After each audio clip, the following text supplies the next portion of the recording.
All right, I got 11:01. Let's rock and roll. So welcome to Insights 2025. Like to do this every year just to check in on markets, economy, where things have been a little bit, where they might be headed. And so it's always a good chance to take a fresh look at what's going on out there. We have a lot of changes since even just the middle part of last year. Definitely a lot of changes since the beginning of last year. Just checking in then to share my thoughts, our team's thoughts on the investment landscape, where we think things might change as far as the economy goes, some of the impact of a new regime or new leadership inside the United States, and where we see some of the opportunities that might be taking shape. So just for housekeeping, we've got Q&A and chat available. So if you have any questions along the way, please plug them in there and I will check in intermittently to visit about those. We'll have some slides, and I've also got a handout available of the slides in the file handout section of this webinar, and we will go ahead and get things rocking and rolling now. I'd like to start with a poll. And so what we're going to ask this year is somewhat similar to what I asked last year for those of you that are here, but how do you feel about the stock market? Do you feel, based on all the changes and all the things that have happened over the last few years, that the market will be up, or do you feel like the market will be down by the end of the year? So I'm going to leave that up here for a few seconds to see how everybody is feeling as far as the markets go.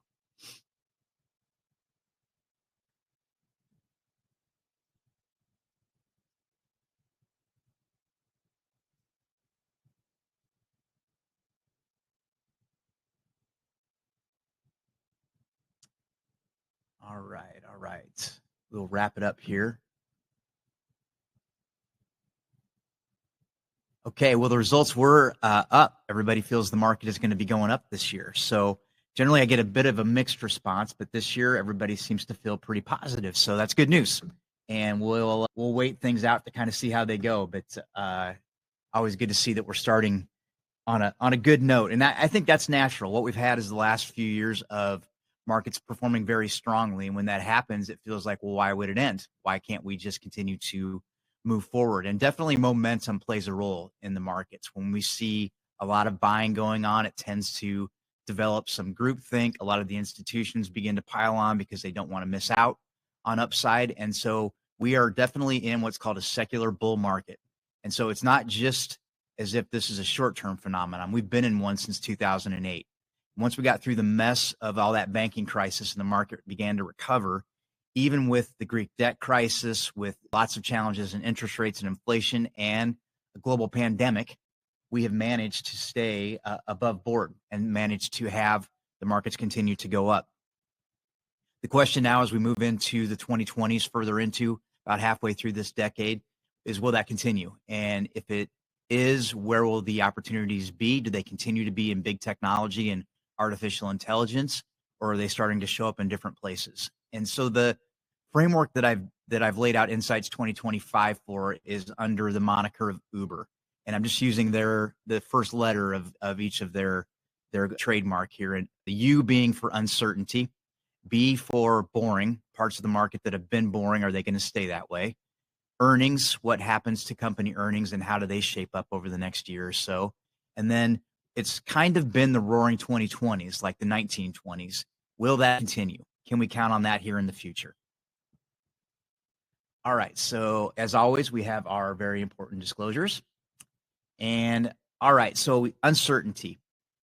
The reason I feel that we're going to have more uncertainty is for a few reasons. One, the market is beginning to behave a little bit like a rubber band. When you stretch a rubber band, as you know, as you let go, you can very easily get a snapback. And we are moving into the territory, not necessarily of a bubble, but we're seeing valuations in the market get stretched. Whenever that's happening, what's going on is that you're beginning to borrow returns from the future. This chart just talks about a metric that we study closely here at PrairieFire, which is what's called the price to earnings ratio. And what it means is, what are we paying in price for stocks based on how much money they're earning? Because in the end, this is all that matters. A company has to be earning money to deserve its price. And what the market is doing is trying to figure out 9 to 12 months from now, is this company going to continue on this same path to deserve this price?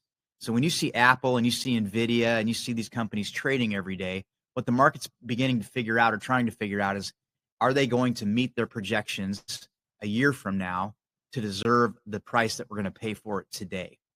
So there's discounting going on, there's speculation going on, there's price to earnings analysis going on from a lot of different parties. But what we're seeing now is above these green lines is that we're getting well above the historical norms. I always use this with somewhat an area of caution, because just because we're above historical norms doesn't mean that we have to immediately revert back to them. We can stay above historical norms for a very long time, and we have in the past.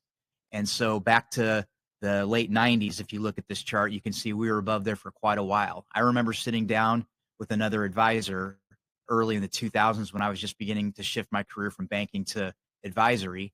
And I said, well, it seems like the price to earnings multiple, based on what I've learned, seems very high in some of these companies. I remember Pfizer's at the time was almost 50 times earnings. And he said to me, it doesn't matter. Price to earnings don't matter anymore. The market's changed. Now it's all about, where we can go with the internet and all the changes that are coming from there. It did matter. It didn't matter in the end, because these companies that weren't earning any money, that were all being IPO'd on speculation based on their internet proclivity, met their maker. They eventually did have to make money to survive. So if you could have picked the Amazon back in the day, the company like Amazon that has now gone on to great wealth and great diversification of earnings and all of the magnificent things that company has done, you'd have done great. But if you picked eToys, or you picked the latest dog food maker that went IPO because they could sell so much dog food over the internet, well, we found out how that went. The same thing is happening a little bit in the artificial intelligence world. It's somewhat the Wild West as people are trying to understand what AI can do. And I definitely believe there are huge opportunities in artificial intelligence, and where that technology will take us there's a lot of it unknown. There's some of it known, but I just know in my day-to-day work using ChatGPT and some of these other models that are available out there for very low cost right now can cut workloads quickly and can change the whole dynamic of certain positions. I heard an interview this morning from an AI technology person that owns a company in that space, just talking about where it's at today. It could definitely grow 100 times from here as far as the market uses. And people that are in industries like coding, they will see their jobs change because the AI can do a lot of the work that they're doing for them today. So we're seeing the market get bid up, and it's very much still centered very much in these big names because of the expectations of our artificial intelligence. If that plays out, if it becomes all of the things that everyone believes that it can be, then these valuations will be justified. If, however, they begin to stub their toe, we could see that change. So I think that adds to uncertainty. I also think when you have a lot of new political changes like we faced in the country over the last 3 to 4 months, you've got a lot of expectations as far as what tax policy and deregulation how that will take place in the economy, how that will impact the economy. All of that is being bid into prices in certain areas. So the market's trying to figure out who's going to be the winner and losers. If they're right, the markets will continue to march on and those stocks will continue to do well. If they're wrong, if implementation doesn't happen at the pace that people expect, if a number of different things happen, we could see some challenges to that. So when I get to the roaring 2020s, I'll talk a little bit more about some of the challenges that I see to the roaring 2020s, but it looks like that is what's going on. But in the meantime, in the short term, there will be some uncertainty as policies get implemented and as changes take place in the markets. Don't be surprised when there is uncertainty to see corrections in the market, because we've been there before where you'll see a 10% pullback in the market. These are very, very common. They've happened well over 70 times in the last 70 years. It's not uncommon to see 10, 15% changes in the market to the downside. So if and when that happens, you don't want to make erratic changes as a result, because again, it's a normal phenomenon and one that's healthy. It clears out the market a little bit, gives it a chance to grow. The other part that creates uncertainty is if you look at this chart, basically what it's saying is that when we're looking at subsequent returns over a 1 and a 5 year period, they're lower now because we've borrowed some of our returns here in the near term. Valuation, again, plays a big role in this. So again, it doesn't mean that we have to sell everything, make big changes. It just says to be cautious. And this is a time when diversification becomes even more important, that we're looking for areas that might do well.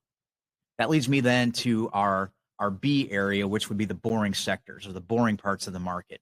I'm thinking of things like industrials, John Deere, Honeywell, maybe the banks, some of those kind of areas. And then, of course, healthcare, which has not done virtually anything over the last year or so, along with all of this AI change.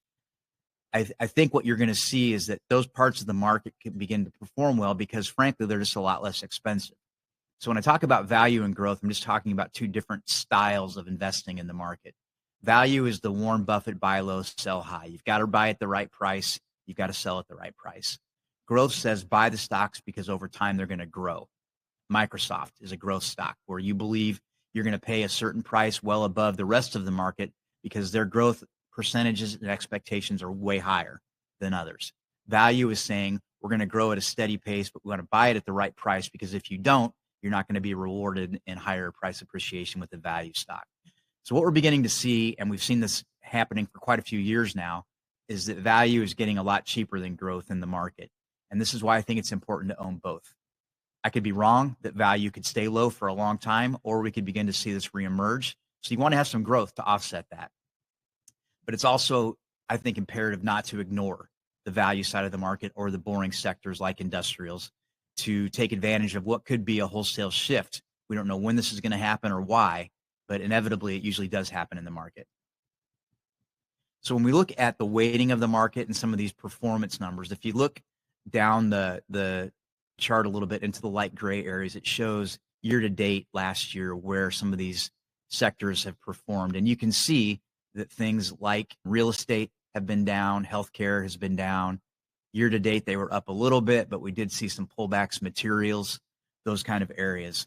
That doesn't mean they have to perform in the other direction, but it does mean they're more ripe for a turn than something that's gone up 45%, where a lot of the return maybe has been borrowed. Owning a little bit of each of these, I think, is your best mix. When we're beginning to overweight in our portfolios at PrairieFire, we are going to be looking at areas like infrastructure and industrials and maybe even energy and healthcare because they do appear to have a better opportunity set and a chance for us to grow a little bit better. So we're not going to abandon the other areas, but it may be a good year to overweight some of these others that haven't done quite as well. All right. So that's my B. Now let's move into E for earnings. What we're seeing is that profit growth is coming a lot from profit margins, which means companies are earning more per dollar.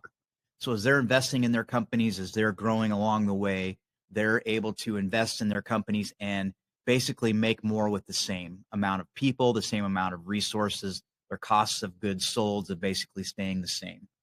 So when that's happening, what you're seeing is that companies have become more efficient. AI is playing a role, but it's not unusual to see companies over time become more efficient. They're obviously studying this. They want to figure out ways they can do things for less expense, all of that. So and you're also beginning to see, and I'll talk about this a little bit more in the Roaring 2020 section, that the labor market's starting to fracture a little bit. If you follow the business record here in Des Moines, we're seeing layoffs start to happen. A window company recently shutting down operations. Kinsey over in the eastern part of the state laying off some folks. The bigger companies like Wells Fargo have begun to shed some jobs and stuff along the way. So earnings growth is coming from higher margins. So what we need to see is that the earnings, the revenue numbers continue to grow as well. And to date, we haven't seen that quite as much. Companies are going to have to start doing this to remain a winner. So I think earnings is going to be the great neutralizer going forward to say you deserve your stock price or we deserve the market to go up in this area or not. And this is why I think it's a big part of the Uber philosophy this year is that we have to watch earnings. And if companies are earning well and performing better, then they deserve higher prices than what they've been receiving. So with the new era of deregulation, I'm watching the banks closely because if you are involved at your bank in any way right now, they're still paying you squat on your savings. But if you want to borrow money, it's still 8% plus for personal loans, car loans, things like that. The spread right now has got to be magnificent at these companies where they're bringing money in at 1% and loaning it out at 9%. Historically, it's been bringing in at 2%, loan it out at 2%. And now we've begun to see with the higher interest rate world that the banks have a chance to make a lot more money in what's called their spread. From being a banker, I just remember how important this is. My bank president, when I was working at my bank in Fort Dodge, would come in every morning and say, Matt, what's our spread? They're literally monitored it every day. So I knew first thing in the morning to get to work figuring that out so I could go through that with him.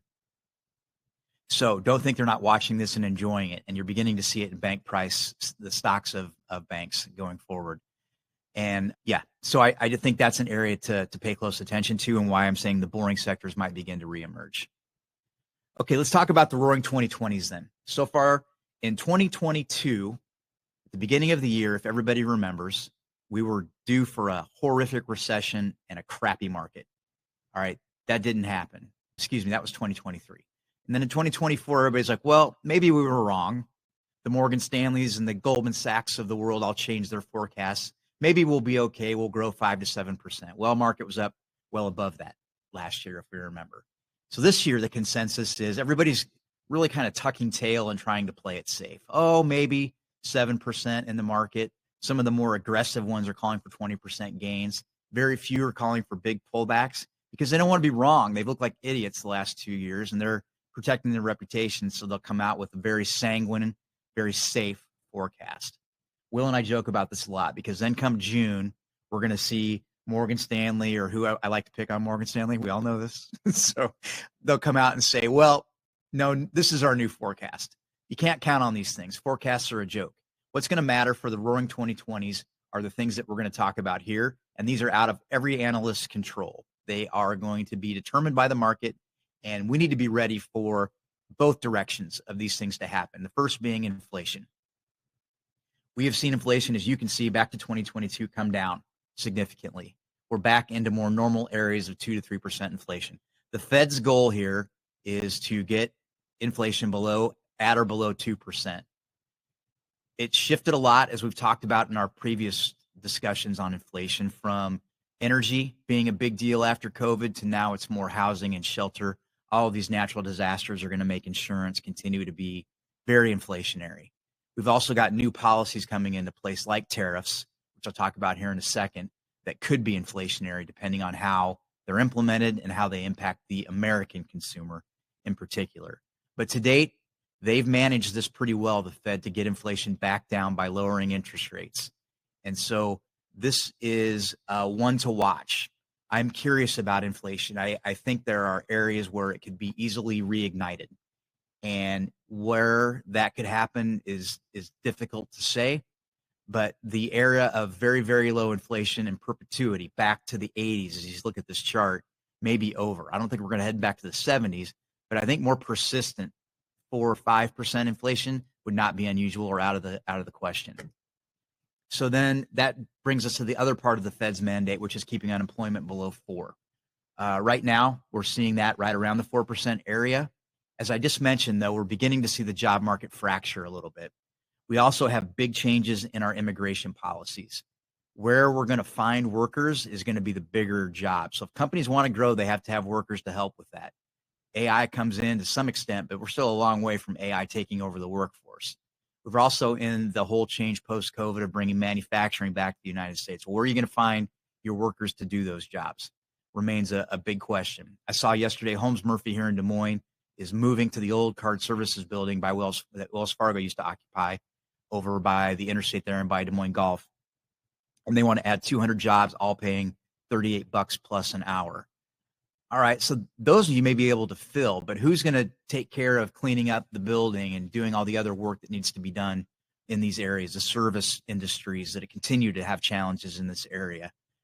So it may be that unemployment begins to rise just because there aren't people to take those jobs and to fill those gaps. This will be an area to watch, and there's not a lot they can do to manipulate interest rates that's going to have any ways to assist with unemployment. So one big area that we're going to watch this year is unemployment. When we talk about the roaring 2020s, what the Fed policy has done has been a big part of this, keeping interest rates measurable. When we had an inflation scare or spike, they stepped in to raise rates, and then they readjusted accordingly. The other reason that I think we have both a lot of uncertainty on the Uber framework and the roaring 2020s somewhat in question is our federal debt. I don't know when this comes to roost or how. I do think that I agree with John Malden when he calls it the Great Reset. At some point, this is going to have to be reset. This chart also explains with the red on the right there, if the Tax Cuts and Job Act is extended as it sits today, the impact that will have on our federal debt.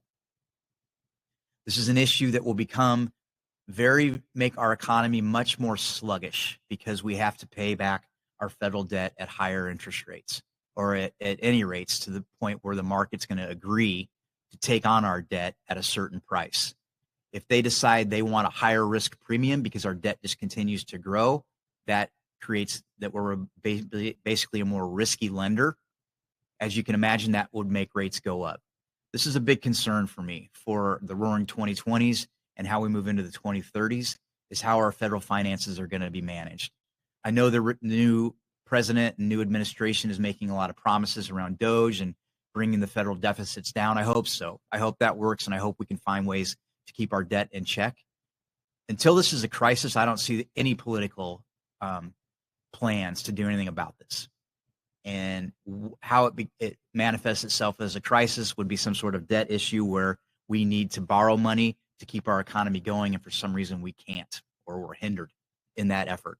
This is another one to watch for the roaring 2020s. I'm not saying it can't happen, that we can't continue to roar on. I'm just saying this could be one of those inputs that will matter to our future. And then tariffs. So the tariffs proposed are on the far right-hand side prior to the Trump administration taking office. Now that they've come in on day one, they haven't implemented any that I've seen to date, but they're threatening some sort of percentage on Canada and Mexico beginning in February. I haven't met an economist yet that likes tariffs. Economists don't matter as far as how the market performs, but they do have a pretty good interpretive view of what could happen with tariffs. So they could be inflationary. If you're going to assign a tariff to a Chinese good, that Chinese company could very likely want to pass that on to the American consumer that's buying it. That wouldn't be a surprise. That would make prices go up. This also has, a number of impacts on how we handle trade. Our ability yet to produce goods on shore is still in question, all of this. So how tariffs play out into this economy will be a wait and see. I don't believe that if we begin to see high inflation and it's determined that those are being derived from tariffs, that the government would just sit on its hands and say, well, too bad, because that's going to be incredibly unpopular. And as we all know, the government likes to be popular. So then you can see further rate declines, things like that. It could throw us into a recession if inflation was to spike too high. Once again, not good for publicity. So I think that will be how this is played out, is how it's going to actually come in to the market in actual implementation, the way that it's actually implemented. I haven't talked about bonds, but as we look into the new year in 2025, if you look at the far left-hand dot, as of 12/31/24, a current yield of 4.9 implies a forward 5-year return in fixed income markets of 5.07.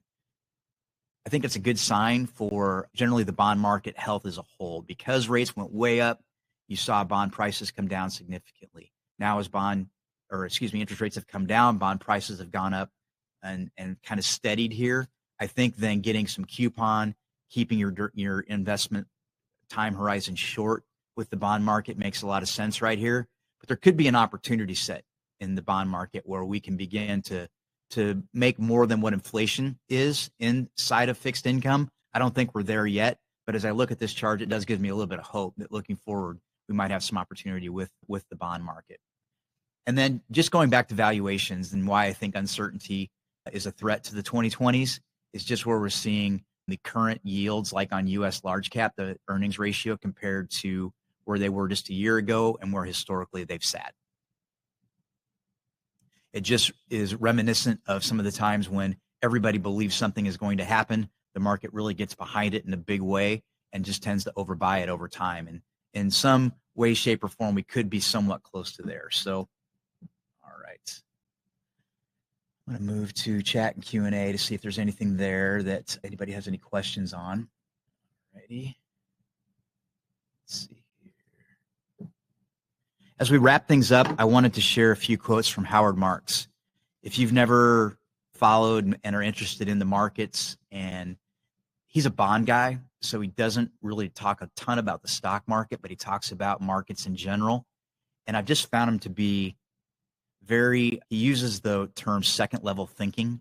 He's a very strong second level thinker, and he's not just looking at what's happening today, but what's going on behind the scenes to cause these things and where we should show some some caution. So he talks a little bit in his most recent missive about bubbles, and he reflects some of the things that he brought up in 2002 and some of the companies that were, around like in 2000 that were these are the most heavily represented in the index in the year 2000. Microsoft, GE, Walmart, Merck, Coke, Procter and Gamble, AIG, Exxon, IBM, Home Depot, AT&T, Johnson & Johnson, Bristol Myers, Intel, Citigroup. And then when you look at the 2024 list, only 6 of them are still there. Microsoft, Walmart, Exxon, Johnson & Johnson, Procter and Gamble, and Home Depot. The point being, what's hot today always brings in new competitors, always brings in competition that begins to change the landscape. When I'm studying AI and trying to implement the value from AI into client portfolios, I think the broad approach is still the right one because of this reason. Every NVIDIA finds a new competitor. Every Apple has a Google. They all have competitors that come along that can do what they do, sometimes better, and they begin to take shape as the new leader in that area. I was going to look. Yeah, Apple wasn't even on the list in 2000, if you can believe that. Now one of the world's most valuable companies. So his quote here, in bubbles, investors treat the leading companies and pay for their stocks as though the firms are sure to remain leaders for decades. Some do, some don't. But change seems to be more the rule than persistence. I think that is an interesting way to approach 2025. I think we want to stay invested. I think we want to look for opportunities in the bond market where we haven't seen them before. I think alternative areas like infrastructure, maybe some commodities, and areas where we can further diversify, maybe even to the private markets like private credit, will make some sense as we move forward. We just have to keep our minds open, just as we did in the 2000s when we talked about, investing wisely back then. If you weren't overweight tech, you were a fool. And if you weren't doing all these certain things that you hear at cocktail parties, you were paying the price. I see the same fervor around AI. I see the same opportunities in AI that I did with the internet boom. I don't see that the growth percentages can always live up to their expectations, and we just need to be smart about that. I see a lot of speculation in areas like crypto, and I do believe that crypto has a place in the economy of the future. How it works, what its base case is for use cases, I don't completely understand yet, and how that's going to work.